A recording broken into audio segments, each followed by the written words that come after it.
ഫ്രിഡ്ജിൽ വെച്ചതോ ബാക്കി വന്നതോ ആയിട്ടുള്ള ബ്രെഡ് ഉപയോഗിച്ച് വളരെ സിമ്പിളായിട്ട് തയ്യാറാക്കിയെടുക്കാൻ വേണ്ടി പറ്റുന്ന നല്ല ടേസ്റ്റി ആയിട്ടുള്ള ഒരു 4 മണി പലഹാരത്തിൻ്റെ റെസിപ്പിയുമായിട്ടാണ് ഇന്ന് വന്നിരിക്കുന്നത്.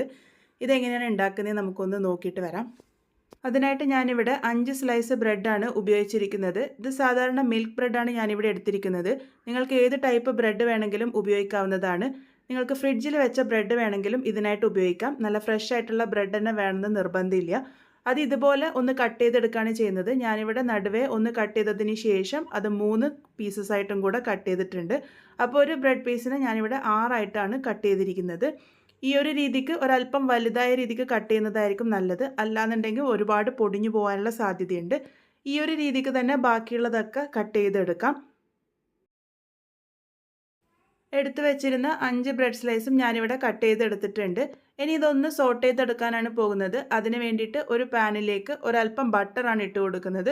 ഏകദേശം 1.5 ടേബിൾ സ്പൂണോളം ബട്ടറാണ് ഞാനിവിടെ ഇട്ട് കൊടുത്തിരിക്കുന്നത്. ഇത് നിങ്ങൾക്ക് ബട്ടറിലോ അല്ലാന്നുണ്ടെങ്കിൽ ഓയിലിലോ സോട്ട് ചെയ്തെടുക്കാവുന്നതാണ്. ബട്ടർ ആകുമ്പോൾ ഒന്നും കൂടെ രുചി കൂടും. ഒന്ന് ചൂടായി വന്നതിന് ശേഷം അതിലേക്ക് നമ്മൾ നേരത്തെ കട്ട് ചെയ്ത് വെച്ചിരിക്കുന്ന ബ്രെഡ് സ്ലൈസസ് മുഴുവനായിട്ടും തന്നെ ഇട്ട് കൊടുക്കാം. അത് ആ ഒരു വെണ്ണയിൽ നല്ലപോലെ സോട്ട് ചെയ്തെടുക്കുകയാണ് ചെയ്യേണ്ടത്. ഒരല്പം ക്രിസ്പി ആവുന്നത് വരെയാണ് ഇതൊന്ന് സോട്ട് ചെയ്തെടുക്കേണ്ടത്. ഒരുപാട് ഇളക്കേണ്ട ആവശ്യമില്ല. ചെറുതായിട്ടൊന്ന് തിരിച്ചും മറിച്ചൊക്കെ ഇട്ട് എല്ലാ ഭാഗവും ഒന്ന് മൊരിഞ്ഞ് വരണം. ആ ഒരു സമയമാകുന്നത് വരെയാണ് ഇത് സോട്ട് ചെയ്തെടുക്കേണ്ടത്. ഇതുപോലെ ചെയ്തെടുക്കുമ്പോൾ ബ്രെഡ് നല്ല ക്രിസ്പിയായി കിട്ടുകയും ചെയ്യും. അത് നമ്മൾ ബാക്കിയുള്ള പ്രോസസ്സ് ചെയ്യുമ്പോൾ പൊടിഞ്ഞു പോവാതിരിക്കാനും സഹായിക്കും. അപ്പോൾ ദാ ഈ ഒരു രീതിക്ക് എല്ലാ ഭാഗവും ഒന്ന് നന്നായിട്ട് മൊരിഞ്ഞ് വരുന്നത് വരെ ഞാനിവിടെ സോട്ട് ചെയ്തെടുത്തിട്ടുണ്ട്. ഇതിപ്പോൾ പാകത്തിന് റെഡി ആയിട്ടുണ്ട്. ഈ ഒരു പാകമാകുമ്പോൾ നമുക്കിതൊരു പാത്രത്തിലേക്ക് മാറ്റി വയ്ക്കാം. ഇനി ഇതിനായിട്ടുള്ള സോസാണ് തയ്യാറാക്കി എടുക്കാൻ വേണ്ടി പോകുന്നത്. അതിന് വേണ്ടിയിട്ട് ഒരു പാനിലേക്ക് 1 ടേബിൾ സ്പൂണോളം ബട്ടറാണ് ചേർത്ത് കൊടുക്കുന്നത്. ബട്ടറിൻ്റെ കൂടെ തന്നെ ഞാനിവിടെ 1 ടീസ്പൂൺ അളവിൽ സാധാരണ ഓയിലും കൂടെ ചേർത്തിട്ടുണ്ട്. ബട്ടർ കരിഞ്ഞു പോവാതിരിക്കാൻ വേണ്ടിയിട്ടാണ് ഓയിൽ ചേർത്ത് കൊടുക്കുന്നത്. എണ്ണ ഒന്ന് ചൂടായി വന്നതിന് ശേഷം അതിലേക്ക് 3-4 അല്ലി വെളുത്തുള്ളി നല്ല ഫൈനായിട്ട് ചോപ്പ് ചെയ്തതാണ് ചേർത്ത് കൊടുത്തിരിക്കുന്നത്.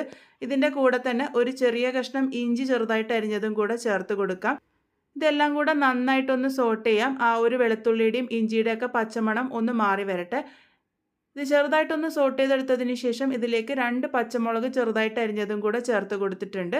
അതും ഒന്ന് നന്നായിട്ട് വഴറ്റിയെടുക്കാം. ആ ഒരു പച്ചമുളക് ഒന്ന് ചെറുതായിട്ട് വാടി വരുന്നത് വരെ ഒന്ന് വെയിറ്റ് ചെയ്യാം. അതിനുശേഷം ഇതിലേക്ക് ഒരു ചെറിയ സവാള ചെറുതായിട്ട് അരിഞ്ഞതാണ് ചേർത്ത് കൊടുത്തിരിക്കുന്നത്. ഒരുപാട് വലിപ്പമൊന്നുമുള്ള സവാളയല്ല എടുത്തത്, വളരെ ചെറിയൊരു സവാളയായിരുന്നു എടുത്തത്. അതും കൂടെ ഒന്ന് സോട്ട് ചെയ്യാം. ഈ ഒരു സോട്ടിംഗ് ഒക്കെ ചെയ്തിരിക്കുന്നത് ഹൈ ഫ്ലെയിമിലാണ്. അതുകൊണ്ട് തന്നെ വളരെ പെട്ടെന്ന് ഈ ഒരു ഡിഷ് തയ്യാറായി കിട്ടും. ഉള്ളിയുടെ കളറൊക്കെ ഒന്ന് മാറി വന്നിട്ടുണ്ട്. ഈ ഒരു സമയമാകുമ്പോൾ ഇതിലേക്ക് ഒരു ക്യാപ്സിക്കത്തിൻ്റെ പകുതി ചെറുതായിട്ട് അരിഞ്ഞതാണ് ചേർത്ത് കൊടുത്തിരിക്കുന്നത്. ക്യാപ്സിക്കം ഇല്ലാന്നുണ്ടെങ്കിൽ ഒഴിവാക്കിയാലും കുഴപ്പമൊന്നുമില്ല. അതുപോലെ തന്നെ നിങ്ങൾക്ക് വേണമെങ്കിൽ ക്യാരറ്റ് ഇഷ്ടമുണ്ടെങ്കിൽ അതും ചേർത്ത് കൊടുക്കാവുന്നതാണ്. അതും ഒന്ന് സോട്ട് ചെയ്തെടുക്കാം. ഒരുപാട് അങ്ങനെ ഉടഞ്ഞു പോകുന്ന രീതിക്കൊന്നും ചെയ്യേണ്ട ആവശ്യമില്ല. ആ ഒരു ക്യാപ്സിക്കം കടിക്കാൻ കിട്ടണം, അപ്പോഴാണ് രുചി. ക്യാപ്സിക്കം ഒന്ന് ചെറുതായിട്ട് വാടി വരുമ്പോൾ അതിലേക്ക് 1/4 ടീസ്പൂൺ അളവിൽ ചില്ലി ഫ്ലേക്സ് ചേർത്ത് കൊടുത്തിട്ടുണ്ട്. ചില്ലി ഫ്ലേക്സ് ഇല്ലാന്നുണ്ടെങ്കിൽ നിങ്ങൾക്ക് കുരുമുളക് പൊടിയോ മുളക് പൊടിയോ ഉപയോഗിക്കാവുന്നതാണ്. ഇതിൻ്റെ കൂടെ തന്നെ 1/4 ടീസ്പൂൺ അളവിൽ കാശ്മീരി ചില്ലി പൗഡറാണ് ചേർത്ത് കൊടുത്തിരിക്കുന്നത്. ഒരു നല്ല കളർ കിട്ടാൻ വേണ്ടിയിട്ട് ചേർത്തുന്നേ ഉള്ളൂ. ഇതെല്ലാം കൂടെ നന്നായിട്ടൊന്ന് സോട്ട് ചെയ്തെടുക്കാം. എരിവിന് പാകത്തിന് മാത്രം ചില്ലി ഫ്ലേക്സ് അല്ലെങ്കിൽ മുളക് പൊടി ചേർത്ത് കൊടുത്താൽ മതി. ഒന്ന് ചെറുതായിട്ട് വഴറ്റിയെടുത്തതിന് ശേഷം ഇതിലേക്ക് 2 ടേബിൾ സ്പൂൺ അളവിൽ വെള്ളമാണ് ഒഴിച്ചു കൊടുക്കുന്നത്. ഇനി നമ്മൾ ഇതിലേക്ക് സോസുകൾ ചേർക്കാൻ വേണ്ടി പോകുന്നതുകൊണ്ടാണ് ഇതിലേക്ക് ഒരല്പം വെള്ളം ഞാൻ ആദ്യമേ ചേർത്ത് കൊടുത്തിരിക്കുന്നത്. അല്ലാന്നുണ്ടെങ്കിൽ സോസ് കരിഞ്ഞു പോകാനുള്ള സാധ്യതയുണ്ട്. ഒരുപാടൊന്നും വെള്ളം ചേർക്കേണ്ട, 2 ടേബിൾ സ്പൂൺ ചേർത്താൽ മതി. ഇനി ഇതിലേക്ക് 1 ടേബിൾ സ്പൂൺ അളവിൽ ടൊമാറ്റോ സോസാണ് ഇവിടെ ചേർത്ത് കൊടുത്തിരിക്കുന്നത്. ഇതിൻ്റെ കൂടെ തന്നെ 1 ടേബിൾ സ്പൂൺ അളവിൽ ഷേസ്വാൻ സോസും കൂടെ ചേർത്തിട്ടുണ്ട്. ഷേസ്വാൻ സോസ് ഇല്ലാന്നുണ്ടെങ്കിൽ സ്കിപ്പ് ചെയ്താലും കുഴപ്പമൊന്നുമില്ല. ഇനി ഇതിൻ്റെ കൂടെ ചേർക്കാൻ വേണ്ടി പോകുന്നത് 1/2 ടീസ്പൂൺ അളവിൽ ഡാർക്ക് സോയാ സോസാണ്. ഇതും കൂടെ ചേർത്തതിന് ശേഷം എല്ലാം കൂടെ ഒന്ന് നന്നായിട്ട് സോട്ട് ചെയ്തെടുക്കാം. ഈ സോസുകളിലൊക്കെ ഉപ്പ് ഉണ്ടാകും. അപ്പോൾ ഉപ്പ് പാകത്തിന് നോക്കിയിട്ട് വേണം ചേർത്ത് കൊടുക്കാൻ വേണ്ടിയിട്ട്.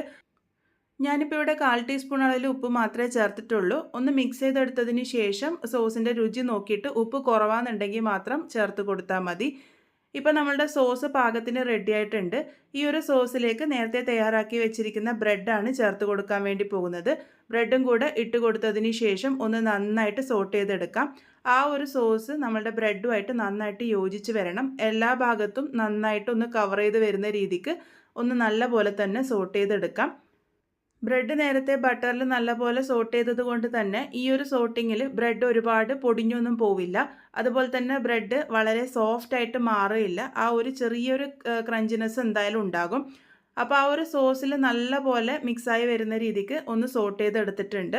അതിനുശേഷം ഇതിലേക്ക് ഏറ്റവും അവസാനമായിട്ട് കുറച്ച് മല്ലിയില ചെറുതായിട്ട് അരിഞ്ഞതും കൂടെ ചേർത്ത് കൊടുത്തിട്ടുണ്ട്. എല്ലാം കൂടെ നന്നായിട്ട് സോട്ട് ചെയ്തെടുക്കാം. സോസ് എല്ലാ ബ്രെഡ് സ്ലൈസസിലും നന്നായിട്ട് തന്നെ ഒന്ന് കവർ ചെയ്ത് വരുന്ന രീതിക്ക് ഇതുപോലെ ഒന്ന് മിക്സ് ചെയ്തെടുക്കാം. വളരെ ടേസ്റ്റി ആയിട്ടുള്ള നമ്മളുടെ പലഹാരം ഇവിടെ റെഡി ആയിട്ടുണ്ട്. അപ്പോൾ ബാക്കി വന്ന ബ്രെഡോ അല്ലാന്നുണ്ടെങ്കിൽ ഫ്രിഡ്ജിൽ വെച്ചിരിക്കുന്ന ബ്രെഡോ ഒക്കെ ഉപയോഗിച്ച് തയ്യാറാക്കിയെടുക്കാൻ വേണ്ടി പറ്റുന്ന ഈ ഒരു പലഹാരം എന്തായാലും ട്രൈ ചെയ്ത് നോക്കൂ. വൈകുന്നേരം ചായയുടെ കൂടെയൊക്കെ കഴിക്കാൻ വേണ്ടിയിട്ട് നല്ല പെർഫെക്റ്റ് ആയിട്ടുള്ള ഒരു റെസിപ്പിയാണ്. നല്ല സ്പൈസി ആയിട്ടാണ് ആ ഒരു ബ്രെഡ് ഉണ്ടാകുക.